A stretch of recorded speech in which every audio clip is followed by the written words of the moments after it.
ज्ञान गुण सागर, जय कपीस तिहुँ लोक उजागर। सुमेरु वासियों की रक्षा के क्रम में हनुमान को अपनी भूल का आभास होता है और वो अग्निदेव द्वारा मिले वरदान का स्मरण कर ज्वालामुखी से निकले संपूर्ण लावे को पी जाते हैं। किंतु इसके पश्चात जल स्नान करने के बाद भी हनुमान की देह का ताप शांत नहीं होता। वहीं दूसरी ओर लंका में दैत्य गुरु शुक्राचार्य द्वारा किए जा रहे अवैदिक यज्ञ विधि से चारों ओर अंधकार छाना आरंभ होता है। लंकेश, मैं तुम्हें नर और वानर से भी सुरक्षा प्रदान करवाऊंगा, जिससे सभी भयभीत व शंकित हो जाते हैं। अब आगे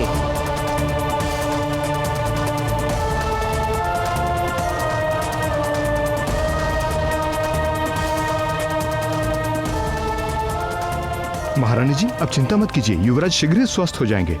चंदन जल और औषधि के काढ़े से वो शीघ्र ही स्वस्थ हो जाएंगे, उनकी पीड़ा कम हो जाएगी।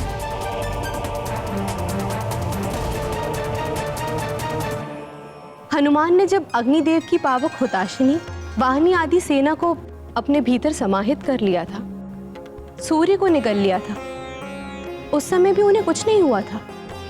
और उसके बाद तो अग्निदेव ने उन्हें वरदान भी दिया था कि उन पर अग्नि का कोई प्रभाव नहीं पड़ेगा। तो फिर ऐसा कैसे हुआ कि लावा पीने के पश्चात उनकी देह ताप से भर उठी? हाँ प्रिय, लावा की दाहकता इतनी अधिक होती है कि लौ भी द्रव बन जाए, किंतु इतना लावा पीने के पश्चात भी हनुमान की देह नहीं चली, भस्म नहीं हुई। ये अग्निदेव के वरदान का ही तो प्रभाव था प्रिय। देवी, देह की संरचना में जल, वायु, अग्नि आदि का एक संतुलन होता है, तभी देह सुचारू रूप से कार्य करती है। हनुमान के लावा पीने से उनकी देह में अग्नि तत्व की अधिकता हो गई और जल तत्व न्यून हो गया। इसीलिए हनुमान अस्वस्थ हो गए। आप सत्य कह रहे हैं द्वारकाधीश, आहार का देह और मन पर सीधा प्रभाव पड़ता ही है। हाँ देवी रुक्मणी, समुद्र मंथन के समय देवेश्वर महादेव ने भी विष पिया था, उनका कंठ नीला पड़ गया था। आहार का गुण धर्म यही है, जिसने खाया जैसा अन्न उसका बना वैसा मन। इसीलिए मनुष्य को आहार के योग्य पदार्थ का ही आहार करना चाहिए।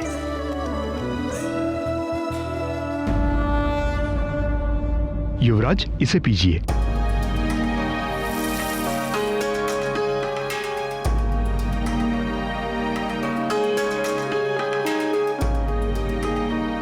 नानी, ये कैसा है? काढ़ा ऐसा ही होता है, औषधि समझ के पी लो, स्वस्थ हो जाओगे।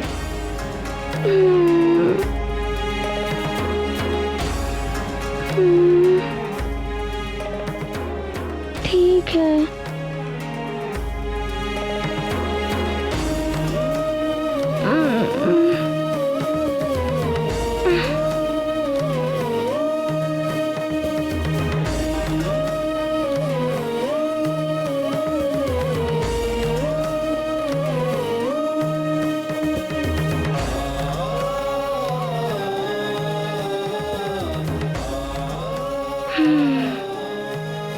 अब कैसा लग रहा है पुत्र? मैं क्या करूं नानी, मेरी प्यास बुझ ही नहीं रही है। शिष्य, शीघ्र जाओ, चंदन जल, पुष्प जल एवं शीतल दूध आदि लेकर आओ और युवराज हनुमान की देह पे डालो।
युवराज हनुमान, युवराज, आपको कुछ शीतलता मिली? नहीं वैद्यराज जी, अभी भी अग्नि सी कुछ जल रही है देह में।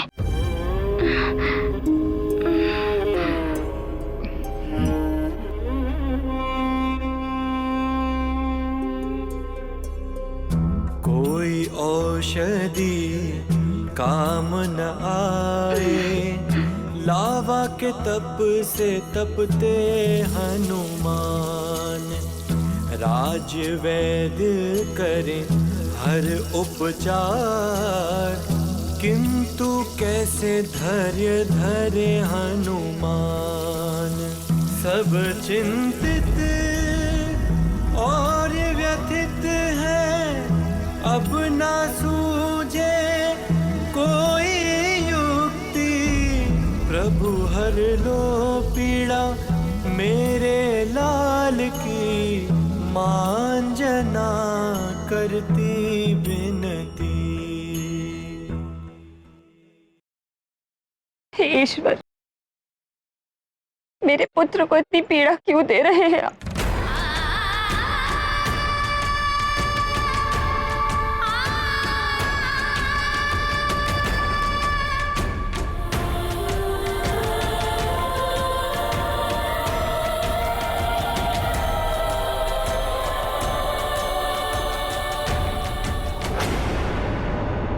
वैश्वनराय प्रतिवेदयामि यद्गृहन् संग्रो देवासु स एतां पाशनं गृह्यचदा वेद सर्वनाशं पक्षेन स संभवेम।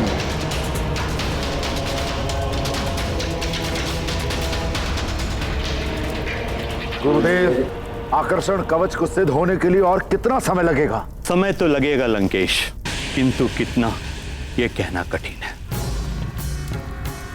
परंतु इतना अवश्य कह सकता हूं कि इस बार यह रक्षा कवच बिना सूर्य ग्रहण के ही सिद्ध होगा।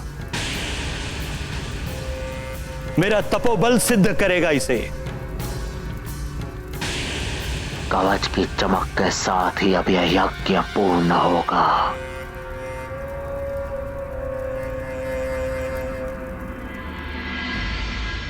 रावण की सहायता करने का अर्थ है संसार में विध्वंस और अति विनाश। देवराज, शुक्राचार्य समस्त असुरों के गुरु हैं। वे रावण के भी गुरु हैं। किंतु गुरुदेव, गुरु का कर्तव्य है अपने शिष्य को उचित मार्ग दिखाना, जबकि वे तो रावण को अधर्म के मार्ग पर ले जा रहे हैं। हाँ गुरुदेव, यदि रावण का रक्षा कवच सिद्ध हो गया तो उसकी शक्तियां कई गुना बढ़ जाएगी। सबके लिए वो अवध्य हो जाएगा। उसके आतंक से समस्त सृष्टि त्राहिमाम कर उठेगी। असुर राज करेंगे सारे संसार पर। देवराज, देवी सची, दैत्य गुरु शुक्राचार्य तो अपना गुरु धर्म निभा रहे हैं। वे देव हो, दानव हो या मानव, सबको अपने कर्म और धर्म पर ही ध्यान देना चाहिए।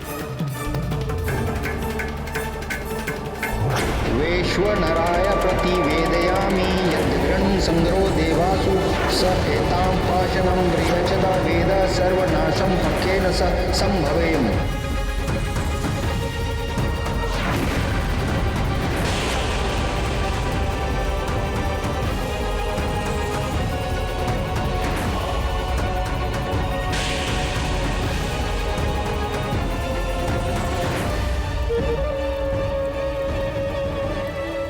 ब्रह्मम प्रसन्नम, प्रसन्न हुए हम। गुरुदेव, आप महान हैं। आपका तपोबल कार्य कर रहा है। आकर्षण कवच का सिद्ध होना आरंभ हो गया है। अपनी संपूर्ण मायावी शक्तियों के साथ सिद्ध हो जाएगा और उसके पश्चात तुच्छ वानर हो या नारायण ने संसार के किसी भी कोने में जन्म ले लिया हो, मेरा कोई अहित नहीं कर सकता। मैं अवश्य हो जाऊंगा सबसे।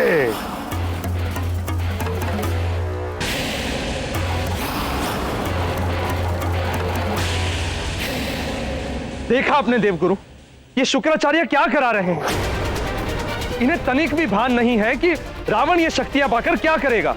शक्ति संचय की होड़ तो देवताओं ने ही आरंभ की है देवराज। यदि देवता हनुमान को इतनी शक्तियां प्रदान न करते तो कदाचित शुक्राचार्य भी रावण को इतनी शक्तियां दिलाने के लिए यज्ञ आरंभ न करते। इस अनिष्टकारी यज्ञ को रोकना ही होगा। नारायण नारायण।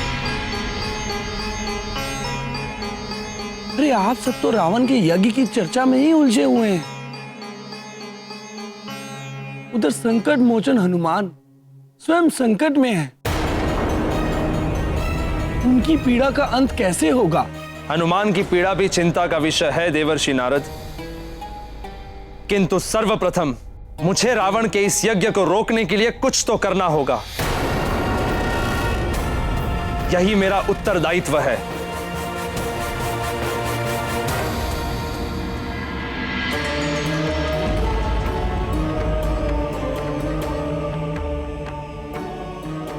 हे करुणा निधान,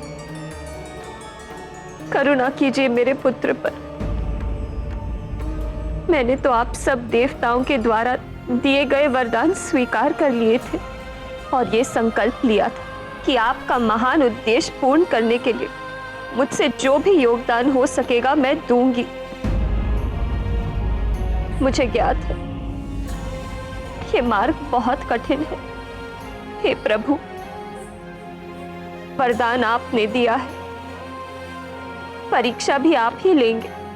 हे महादेव, हनुमान को इस पीड़ा से मुक्त कीजिए, सहायता कीजिए प्रभु।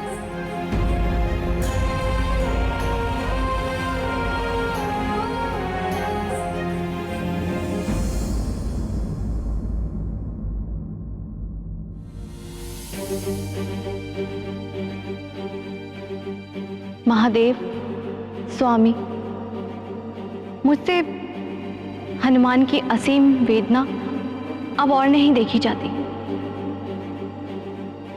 ये सत्य है कि उसने वरदान की शक्ति का प्रयोग समझदारी के साथ नहीं किया, किंतु अभी उसका विकास होना है। वह अबोध है, किंतु ज्वालामुखी का मुंह बंद करने या लावा को पी जाने के पीछे उसकी लोक कल्याण की ही तो भावना है। हनुमान ने लावा पीकर अपनी प्रजा को संकट से हरा है। संसार में आप ही मुक्त करा सकते हैं देवादिदेव। आपसे बड़ा वैद्य इस संसार में कोई नहीं है।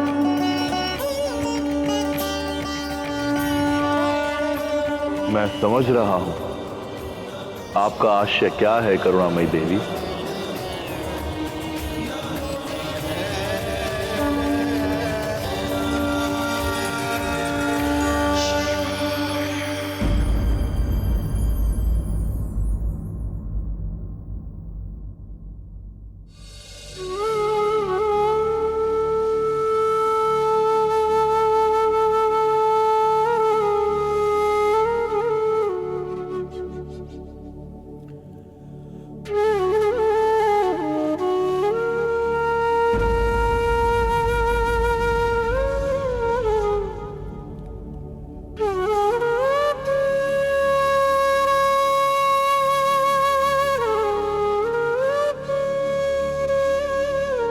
हनुमान कैसा है? उसकी पीड़ा कुछ कम हुई या नहीं? नहीं पुत्री, राजवैद्य ने सारे उपाय करके देख लिए। जड़ी बूटियों से लेकर चंदन तक सब औषधियों का प्रयोग करके देख लिया। आसपास के अन्य वैद्यों के पास भी हनुमान के उपचार के लिए कोई औषधि नहीं है। मेरी तो समझ में ही नहीं आ रहा कि अब क्या होगा हमारे हनुमान का। सबको संकट से बचाने के लिए उसने ये सब किया, अब उस संकट मोचन को संकट से उभारने कौन आएगा? ओम नमः शिवाय, ओम नमः शिवाय, ओम नमः शिवाय, ओम नमः शिवाय, ओम नमः शिवाय। हर हर महादेव, हर हर महादेव, हर हर महादेव, हर हर महादेव।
महाराज, क्षमा चाहता हूं। क्या मेरा पुत्र अब स्वस्थ नहीं हो पाएगा?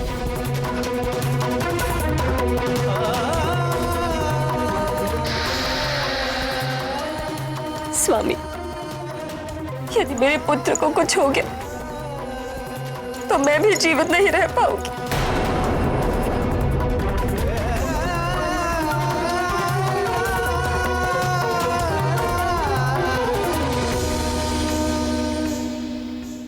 माँ, मैं बार बार आपके दुख का कारण बन रहा हूँ ना, मुझे क्षमा कर दीजिए। ऐसा मत बोलो पुत्र।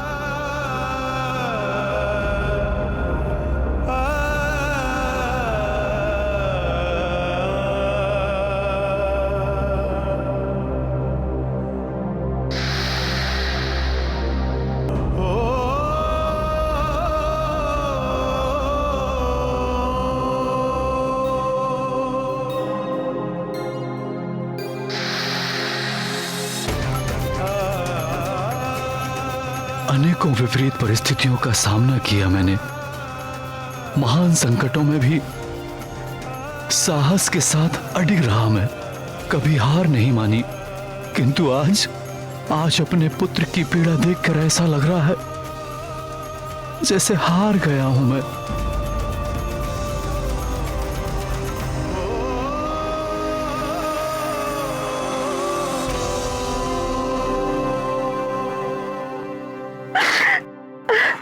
हार तब तक नहीं हो सकती जब तक भगवान पे भरोसा है।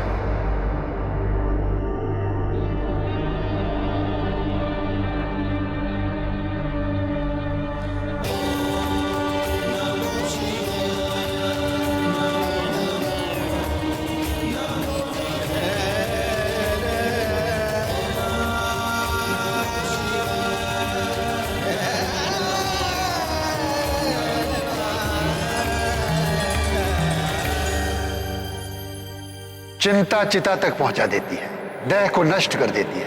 इसलिए चिंता को त्याग कर आशावान बने रहिए। शेष ईश्वर पर छोड़ दीजिए। ये कौन विभूतियां हैं? दिव्य तेज पसरा है इनके चारों ओर।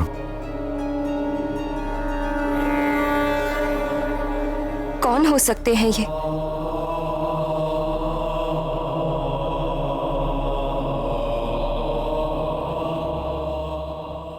महाराज, ये बहुत पहुंचे हुए वैद्य हैं। कह रहे हैं कि युवराज का उपचार कर सकते हैं।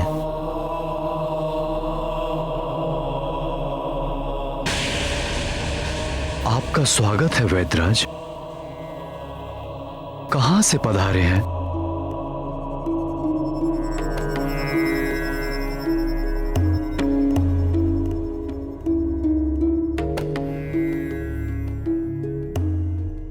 जोगी और वैद्य का ठिकाना नहीं पूछते वाले।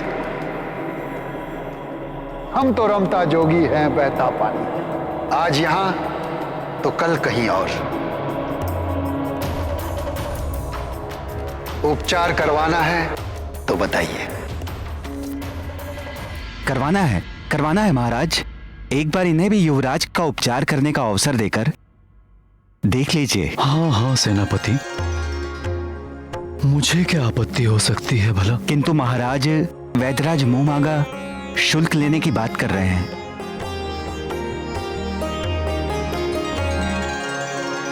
वैद्यराज जी, आप मेरे पुत्र को स्वस्थ कर दीजिए। आप जो मांगेंगे मैं दूंगा, वचन है मेरा। आप ये सारा राजपाट ले लीजिए। आप कहेंगे तो मैं अभी ये भवन आपको सौंप कर चली जाऊंगी। किंतु मेरे पुत्र को, मेरे हनुमान को स्वस्थ कर दीजिए।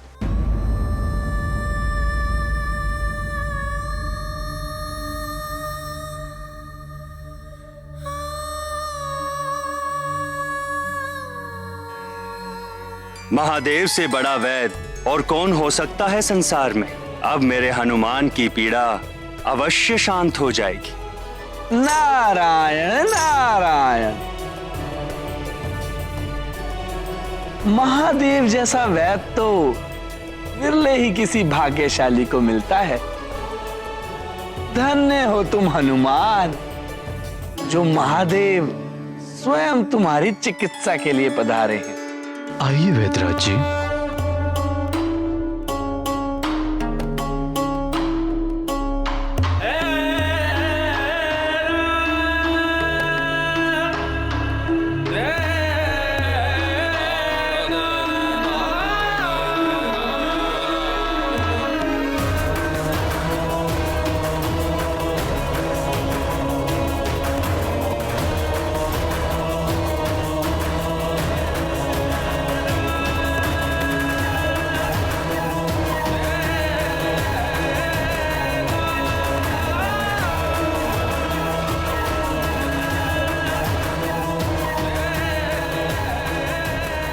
ये वैदराज जी तो देखे हुए से लग रहे हैं, किंतु समझ में नहीं आ रहा है कि कहाँ देखा है।